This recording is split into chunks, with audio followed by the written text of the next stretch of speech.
If any of you first saw a blurb of the sermon that I was doing today, it was now misguided because I was going to do a sermon called Welcome to the Herd of Cats. I still want to celebrate with you that over 15 years in the making, you have applied as a member congregation for the Unitarian Universalist Association. When I plugged in this zip code and went looking for a UU church to go to, it offered DeLand, it offered Ormond Beach, but pretty soon when someone enters this zip code, they will come up with All Souls and they will find you as you've hoped. So if you saw my blurb, you would have seen that I spoke of the irony of Unitarian Universalists as being an institution at all. I compared it to a herd of cats in the sense that Unitarian Universalists are all either famously or notoriously, as you view it, individualists. The fact that it's always been done that way just doesn't influence us. The fact that it's supposed to be done that way doesn't really influence us. The fact that people might raise an eyebrow or even faint if you did it a certain way just really doesn't influence us very much if we by our own lights think that there's a better way to do something, right? So I was going to pour some Kool-Aid for the institution of the Unitarian Universalist Association for those of you Jim Jones-inclined religious people who wanted to drink something to the true institution of faith. I was going to put aside, to overcome my UUA-induced youth group traumas and tribulations. I was even going to overlook this morning what certain UU congregational boards can do to their ministries. For if the Unitarian Universalist Association, like all institutions, sometimes contradicts its principles, our movement has also been a progressive force of historical proportion, and I was going to speak to that. But the speaker who was going to do that isn't here this morning.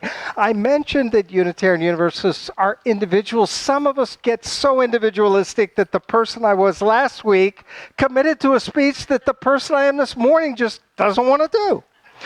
So I still have, well, not really Kool-Aid to pour, it's more like fair trade coffee, but it's not for the institution of Unitarian Universalism, but it is for this same occasion of what you're joining and the movement to which we intentionally commit ourselves. Instead of the institution, I'm going to have to let the cats find their own way without me, but I'm going to put my words and my voice where my mind and my heart has been and continues to be. On these principles that our institution sometimes betrays, but can always, I hope, be called back to. Our 7 principles that you alluded to and did such a beautiful job explicating some of the different facets of the first and perhaps most fundamental of those. All right, the institution does matter. You want your zip code to show up in the directory and those kinds of things, but I'm going to claim this morning the philosopher's privilege, the idealized vantage, and I'm going to say that what you are more truly enlisting in is the living legacy of those 7 principles. When my former wife brought home one day that list of principles on the back of a bulletin from a UU church, I was like, duh, well, who doesn't believe that? Well, yeah, I'm going down the list like, okay, like, of course I believe that. Where'd you find these? Who are these people? So then my ex became just a little bit disheartened that I just took to the church so immediately that when she was looking for something that would be refreshment for her, it not only became a family thing, but I ended up quite in the midst of it. So we had that we shared for that part of our lives and that depth of connection in the values that we had shared that brought us together in the first place. But for me, one of the questions was, why are these not a creed? We are proud of not being a religion of creeds. There's no test of faith, but you have to believe these things. or at least we covenant with others to promote and affirm them. If that's not a creed, see, as I understand it, credo, the Latin for that, would be like, I believe this stuff. Yeah, these are good values, right? And the first and seventh principles even seem, if there are moral facts, to make a claim to that. You could reword the first principle so that it was a creed. So it said, we, as Unitarian Universalists, hold that every person has intrinsic worth and dignity. And that would then be a creedal statement, right? So in one sense, we kind of play on the fact that unlike other religions, we don't have theological creeds. But for me, we have very strong principles of belief and values, and those are embodied in just these principles. So what I'd like to do today is to speak to my UU Credo, which could go under a new title. Instead of Welcome to the Herd of Cats, I might call it My Principled Faith. So perhaps we can list it that way next to these videos that you'll have on your website. I propose to underscore in each one of these principles something that I find crucial for our times. So let me begin. And this is why I didn't want to talk about cats. I thought 7 principles, boy, 3 minutes apiece and we're done. Number 1, the inherent worth and dignity of every person. This is not just a value, but a claim of fact that each of us has that worth and that it is intrinsic. It is not a function of how good a person I am or whether I believe the right things. I don't lose what is intrinsic. I may lose faith, I may lose hope, I may lose cultural standing, but an intrinsic value cannot be lost. As the great Enlightenment philosopher Immanuel Kant put it, that intrinsic dignity is what commands our respect. Every person who has dignity, by virtue of that dignity, commands our respect. So let me stress why I think that is really, really important for us at this time in our conflicted world. More important in some respect for us than for those we disagree with. Every person means every person, no matter what their beliefs or their politics or their culture. And in these days that have seen the times since that attack on the Capitol to be at war, it's so easy for me to feel that some people are my enemies, that some people who are my fellow citizens are enemies of my country, that there are people who want to tear down everything I believe in. And you know what they believe? They believe that we want to tear down everything they believe in. And all kinds of surveys have shown how that's escalated over these years. So let's start by remembering, first of all, the intrinsic dignity of even those people we disagree with, even those people we feel threatened by. That's the first thing.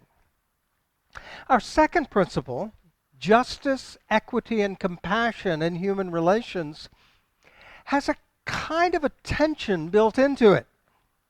Because justice and compassion are different things. Certainly we're not speaking of justice as that righteous indignation that members of some organizations want to rain down on those who are not appropriately trained on American history or belief systems. Not justice as an abstract set of rules independent of our experience which dictate right and wrong. I believe that one of the beauties of this principle is that it states what we can take as a balance of justice and compassion. And I'm reminded of my favorite moral philosopher, Carol Gilligan, who was actually a moral psychologist and wrote The Ovarian, which is not to say seminal work, in a different voice in the early 80s based on her studies in the 1970s.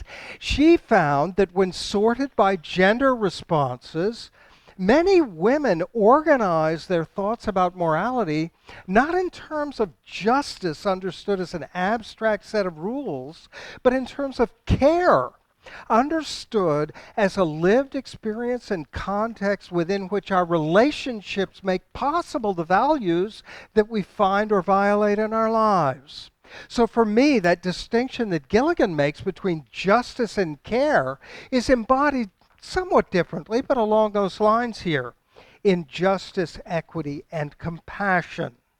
Sustaining that relationship. And again, I would say for all who are involved, compassion not just for the victims of the downtrodden, those who are oppressed, but also compassion for the responding police officer who finds himself in a threatening situation and responds in a way he might have wished he didn't.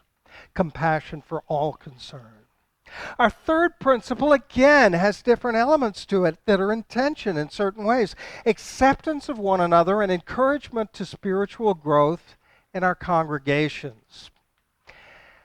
Spiritual growth for ourselves and each other. Growth is challenge. You don't really grow if you just sit where you already are and read what you've already read and think what you've already thought and do what you've already done. That isn't growth. You might like it, but we're looking for some edge, some sense of expansion, of spirit, of consciousness. We were looking for something that might, without being a catechism of political correctness, we want to be more aware, more awake, more engaged. But woke is a contentious word now and might mean different things. Some, like Emily Dickinson, if I'm remembering correctly, might best take their waking slow. I saw a cartoon that impressed me that said, if your ideas fit on a placard, it was a cartoon of a demonstration, and it said, if your ideas fit on a placard, your worldview is too small. And so, acceptance of one another. Also, yes, the encouragement to growth, but I'm not going to measure how you grow in terms of the tracks I've laid out for myself or where I think our society or our movement should be going, because each of us, those individual cats that we are, will have what we can be comfortable with, and we need each other to be accepting in this situation where we turn to each other for that support.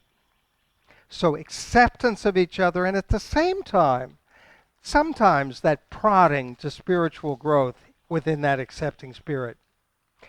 Our fourth principle has another distinction within it, not necessarily tension, two of them actually. Free and responsible. Truth and meaning. Conservatives have loved the phrase free and responsible because they can use it against people like me who came up in the 60s and 70s and they think we're too free and not responsible enough for the things we really should have been doing instead. In our time, responsibility to truth is especially important. I've read a lot of deconstructive literature and I do not hold to post-truth. I do not think it's whatever you want it to be. Breathe wherever you want. Spit on people. It doesn't matter. People are going to die anyway. I don't believe those things. I believe that we have an obligation to each other to respect the claims and the findings of science, whether that is environmental science or epidemiology, I can't even pronounce it, epidemiology, I don't even know, you guys pronounce it. It's the stuff about germs spreading in populations, of viruses spreading around. Or for that matter, electoral college results. We know what happens when people have no regard for the truth, and it's frightening. I'm delighted you were inspired by the sermon that I gave 6 months ago, if that's the one you're referring to, because it was so bleak. It was about a land of plague. It was about my fears in a land of plague, and at the same time, the linkage of privilege and crisis in these times. So in a way, what I'm doing today is bringing some medicine to these plague-stricken times in our very principles. And so this principle of free and responsible search for truth and meaning, we need to recognize that truth and meaning are not the same thing. You could make a whole list of true statements, each of which amounted to almost nothing. It was just some trivial piece of something or other. Similarly, you could have a sense of great meaning in your life around some idea or a belief or an orientation in your being in the world, which wasn't demonstrably true. You couldn't prove it to anybody. If they said, well, why do you act like that? Why do you think that? You might fall short of what they would consider a standard of truth.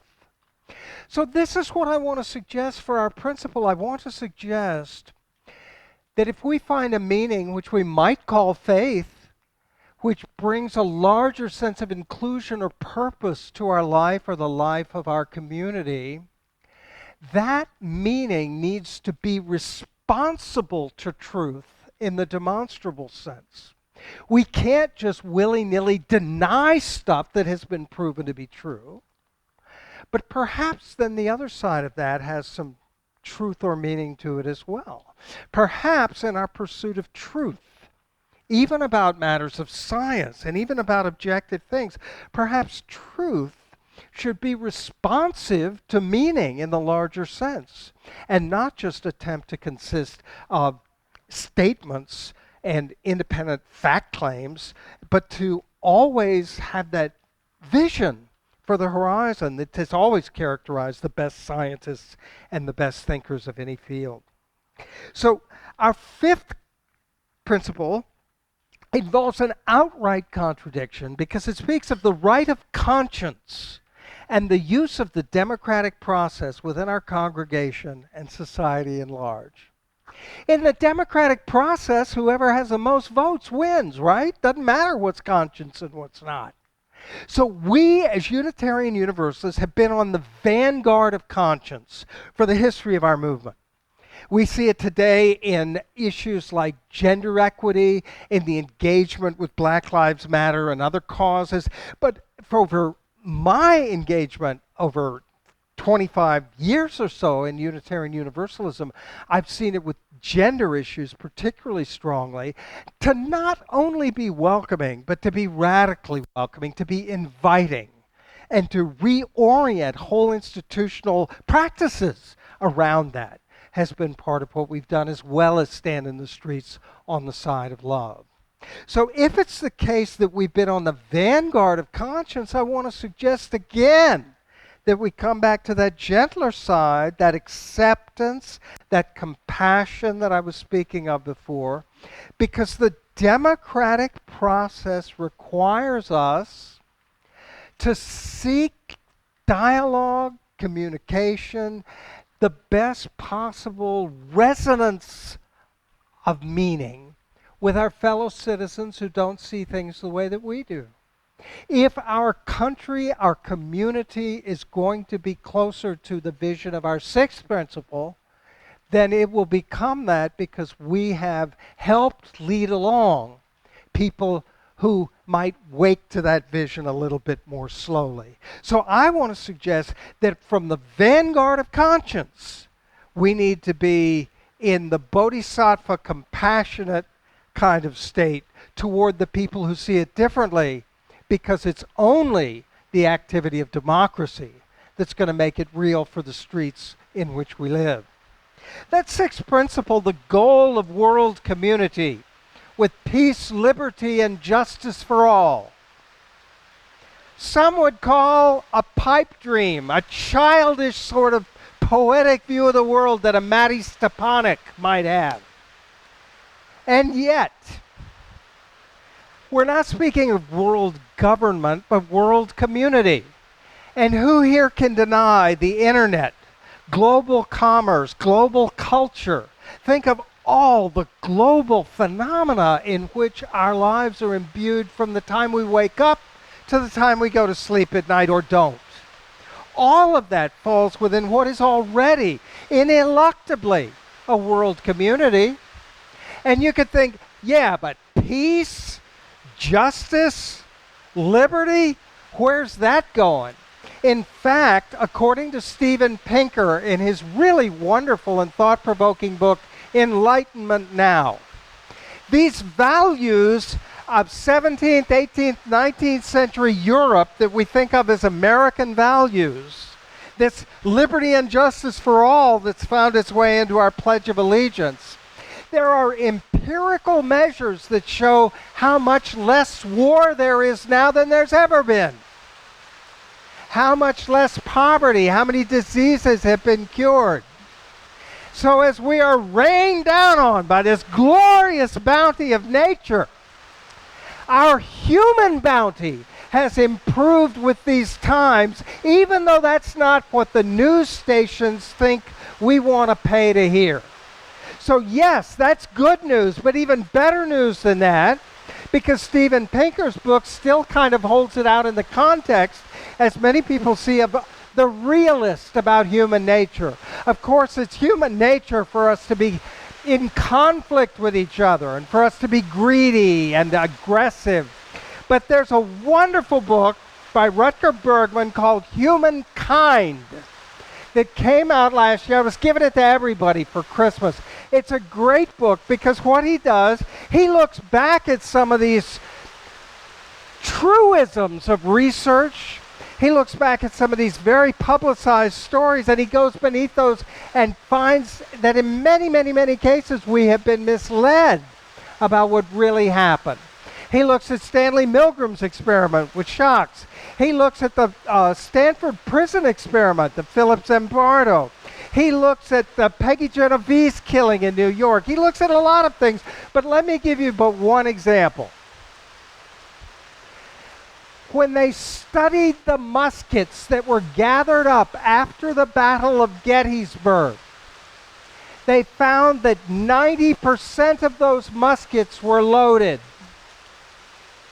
Now, if you know anything about Civil War armaments, you know more than I do, but I'm told that it took about 10 times as long to load them as it did to shoot them. So you would have expected that maybe only 10% were loaded and hadn't been shot, yet it was the other way around. Why? As I don't throw my microphone across the room. Why? Because it is not a natural thing for human beings to kill each other.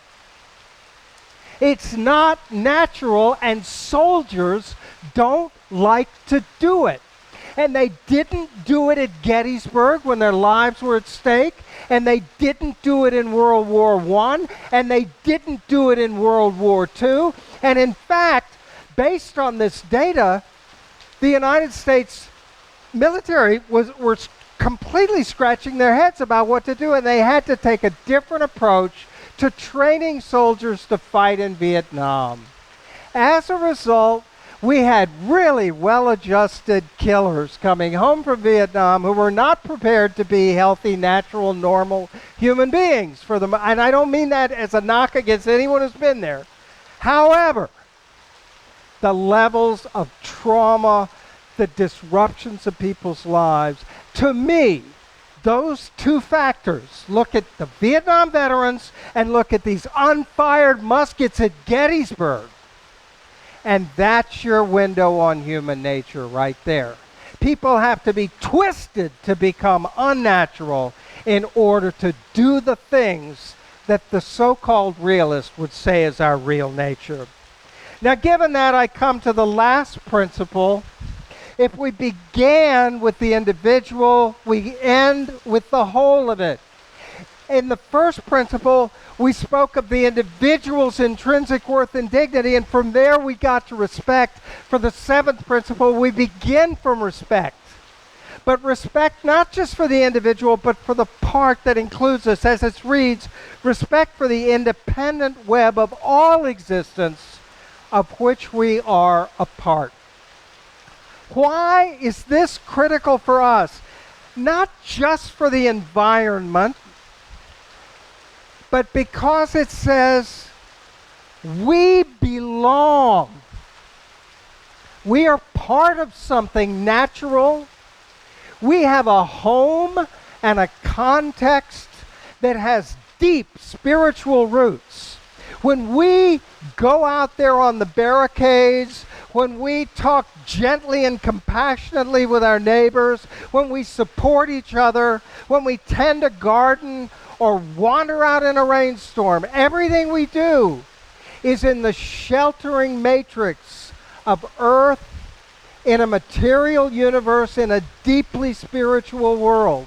So for me, that last principle, that most recently acquired principle that was in part a tribute to earth-centered religions, in part a tribute to women's specific spiritualities, for me, if we only have the individual, we'll never get to the whole. But if we have the belonging to the whole, we'll get back to the individuals, and together we will find what we need. And I want to read a very short poem from Maddie Stepanek, who some of you may know of, as a kind of, for me, expression of the attitude in these principles that we take with us to the street. When I spoke half a year ago, I spoke to my need to have a grittier faith. And so I find this stated here in words that could come from an old Robert Frost, but instead are coming from a 10 or 11 or 12-year-old poet. This poem is called Both Sides. Every privilege comes with a responsibility. Sounds tough. Every responsibility comes with a privilege. Sounds durable. Thank you, Maddie, and thank you all.